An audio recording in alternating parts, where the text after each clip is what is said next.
Assalamualaikum warahmatullahi wabarakatuh. Perkenalkan, saya Ibrahim Wassobiri dari kelas 5A sebagai perwakilan kelompok dengan NIM 19083000062 dengan teman saya Diki Prasetya Pandi NIM 19083000145 ingin men-sharing bagaimana penerapan software ERP Odoo untuk memenuhi tugas-tugas mata kuliah perencanaan sumber daya perusahaan.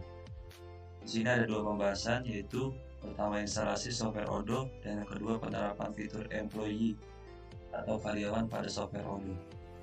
Langsung saja yang pertama, yaitu instalasi software Odoo. Sebelum melakukan instalasi software Odoo,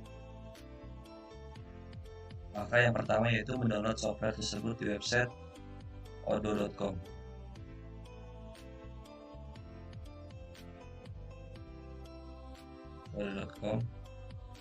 Kemudian klik community, get the software, dan download.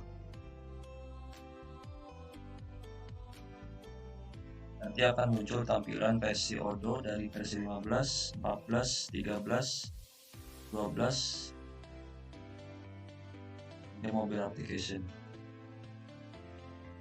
Dan download aplikasi dan tunggu hingga selesai. Oke, baik. Setelah proses download telah selesai, maka langkah selanjutnya yaitu langkah penginstalan. Di sini yang saya ingin install adalah software Odoo versi terbaru atau versi 15. Langsung saja as administrator.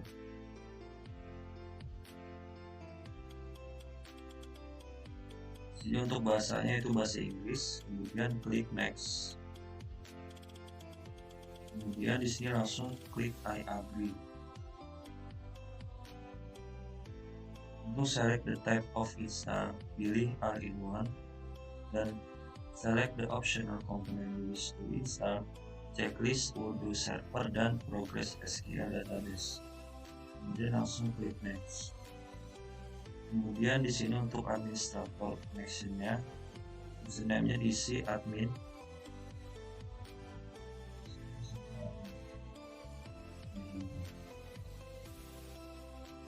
Kemudian langsung klik next. Nah, di sini yaitu destination foldernya. Ini bisa klik browse. Oke.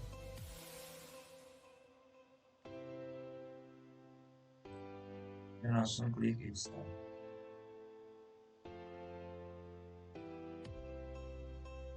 Selanjutnya tinggal menunggu instalasi selesai. Jika proses instalasi Odoo sudah sampai tahap ini, maka langkah selanjutnya yaitu klik next. Nah, software Odoo telah selesai terinstall. Maka langkah selanjutnya yaitu dengan klik finish. Setelah mengklik finish pada langkah instalasi yang tadi, maka software akan langsung tertuju pada user dan menampilkan data database seperti ini. Di sini kita diminta untuk mengisi database name, terus di sini ada master password, email, password, phone number, bahasa, dan alamat. Di sini master password itu diisi otomatis, kita bisa mengubahnya.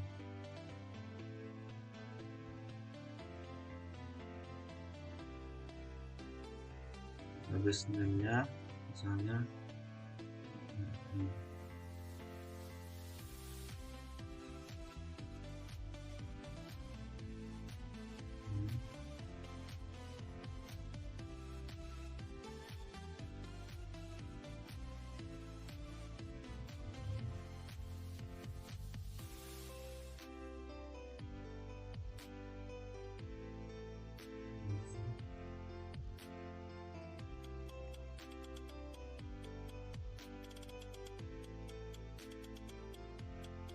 bahasanya itu bahasa Indonesia, alamatnya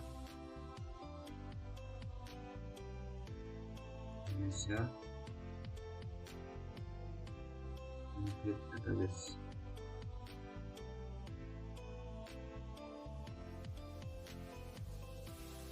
Setelah melakukan instalasi fitur employee atau karyawan, maka nantinya tampilan akan ditujukan seperti pada tampilan berikut.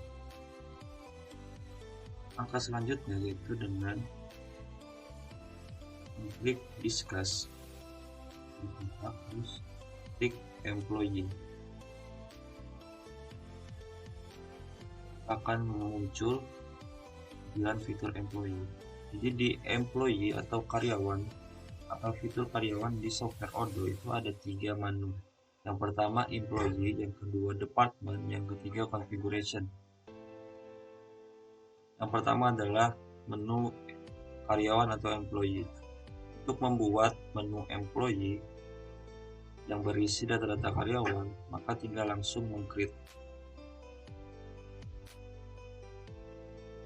Dia akan muncul data recordnya, di sana diisi employee name, kemudian ada job posisi, kemudian ada kontak mobile, baik itu mobile atau nomor telepon ataupun email.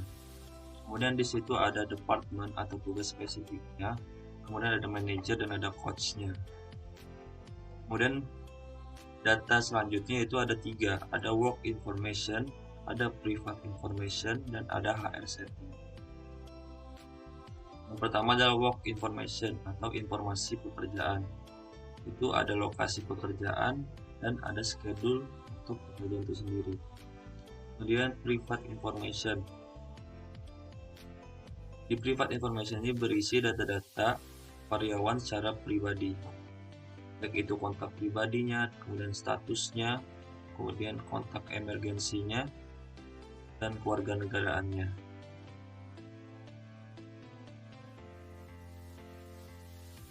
Di kontak pribadi diisi alamat, email, nomor HP, bahasa, bank akun, dan jarak antara rumah dengan tempat kerja. Kemudian ada status medikalnya, kemudian ada emergency kontak dan emergency phone, kemudian ada kewarganegaraannya, baik itu nationality-nya, kemudian nomor KTP-nya, nomor password, gender, tanggal lahir, tempat lahir, dan negara tempat lahir. Dan ada jika menikah ada berapa anak, kemudian perizinan pekerjaannya, yaitu ada visa, terus work permit.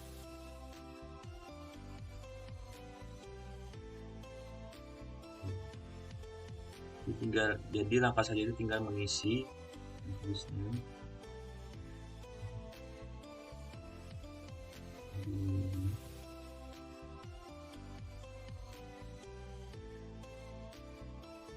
Isi informasinya bisa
kemudian ada edukasi atau pendidikan terakhirnya.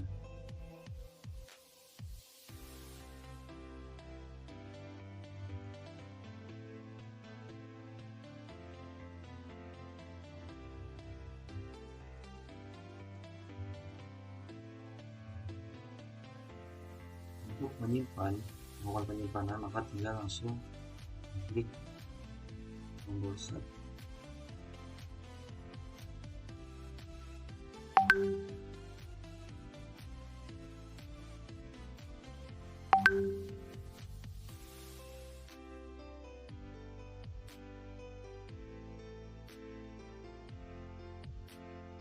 Selanjutnya akan muncul tampilan print seperti ini.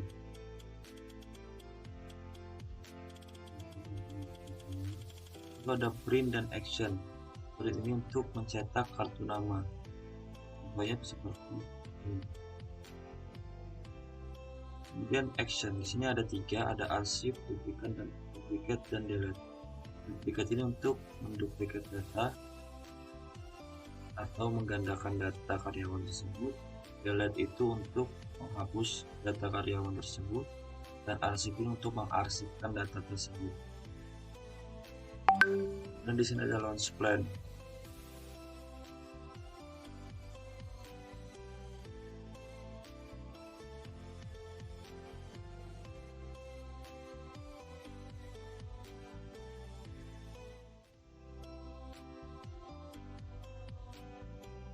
Dan di sini ada launch plan.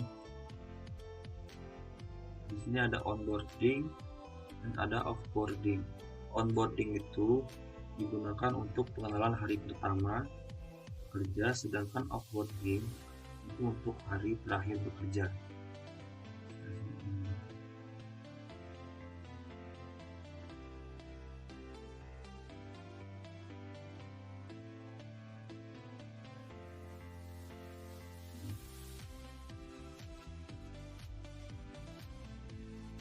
Kemudian menu yang kedua ada department. Jadi department ini itu adalah tugas-tugas spesifik, diisi dengan tugas-tugas spesifik, administrasi, manager, sales. Jadi sini hanya merecord data-data tugas spesifik tersebut. Tinggal langsung klik. Ini departemen name-nya apa, misalnya bagian keuangan. Nah,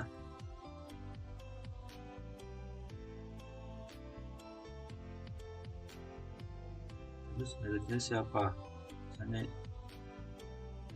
nama saya sebagai manajer dari departemen tersebut. Karena departemennya adalah induk dari departemen, jadi departemen naming adalah tugasnya, terus memiliki induk siapa, manajer. Menyimpan, langsung klik save.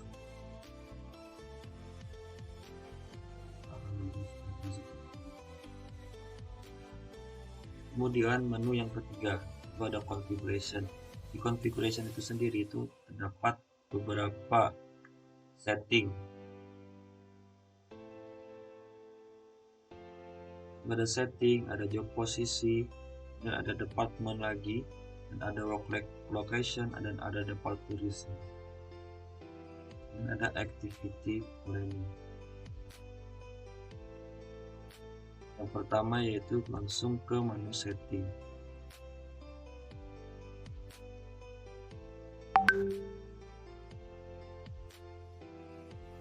Dalam menu setting ini ada 3, ada employee, work organization, dan employee update time. Pada employee, di sini kita dapat melakukan setting presence control, itu pengawasan kehadiran berdasarkan kehadiran atau berdasarkan status pada sistem, berdasarkan kehadiran atau status pada sistem. Kemudian skill management atau manajemen keahlian, itu fitur untuk kelengkapan data skill dan resume pada karyawan. Kemudian yang ketiga ada advanced presence control, yaitu penambahan fitur yang bersifat advance terkait presence reporting, screen, email, dan pengawasan IP address. Kemudian work organization, di sini pada work organization ini kita dapat melakukan setting company working hours, di mana ada pilihan 40 jam per minggu, 35 jam per minggu, atau 38 jam per minggu. Dan employee update track. Nah, employee update track ini, maka bagian employee editing ini kita dapat melakukan setting apakah karyawan boleh mengedit datanya atau tidak. Kemudian yang kedua adalah job position. Jadi job position ini berisi tentang pekerjaan-pekerjaan yang ada dalam perusahaan tersebut. Posisi-posisi pekerjaan yang dimiliki oleh beberapa karyawan. Ini tinggal melakukan klik. Jadi di dalam job position itu ada job position itu sendiri sebagai apa, kemudian ada job deskripsinya apa, dan kemudian ada rekrutmennya. Di sini di bidang departemen apa di posisi tersebut, kemudian yang ingin di rekrut itu ada berapa. Nah, jadi tinggal langsung mengisi sama posisinya sebagai programming. Ini bisa diisikan.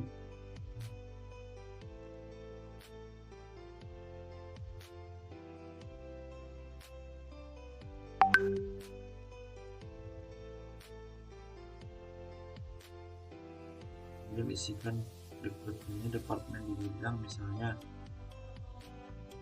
bidang sales. Ini ada 2. Nah, di sini ada stop recruitment. Stop recruitment ini bertujuan untuk menyetop semua proses rekrutmen. Di sini masih ada recruitment in progress atau masih dalam progress, dan di sebelahnya ada not recruiting. Jika ini diklik maka muncul not recruiting. Oke, di start maka recruitment dalam progress, dan langsung untuk menyimpan job position tinggal klik save, akan muncul dan seperti ini. Jadi action itu ada duplicate dan delete. Kemudian yang ketiga itu ada department. Department di sini sama dengan department yang ada di menu department.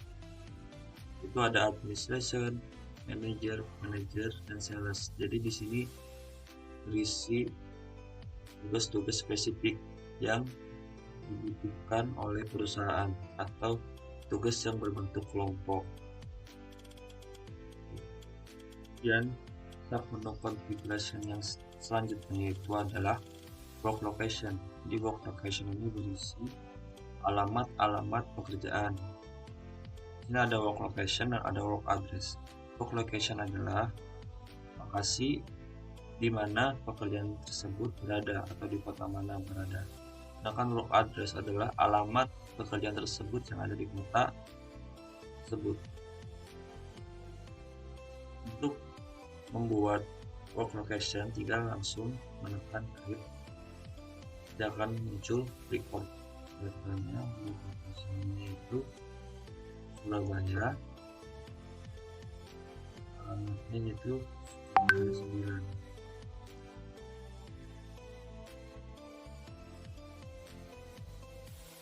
Kemudian ada location number. Location number ini adalah kode pos. Untuk menyimpan log location, itu langsung klik save dan akan muncul tampilan record seperti ini. Jadi action itu ada arsip, duplicate, dan delete. Kemudian configuration yang selanjutnya itu ada departure reason. Dan departure reason adalah alasan-alasan seseorang karyawan tersebut meninggalkan pekerjaannya. Jadi di sini ada dipecat, mengundurkan diri, dan pensiun. Untuk menambahkan departure reason, yaitu tinggal langsung menekan create. Bisa diisi misalnya cuti, tinggal enter atau save.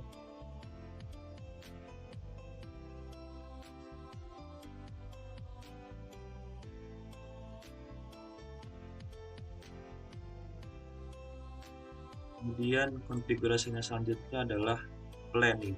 Planning ini sama seperti di menu employee tadi, itu ada onboarding dan ada offboarding. Bisa mengklik dan name-nya apa, terus activity type-nya itu apa. Selesai.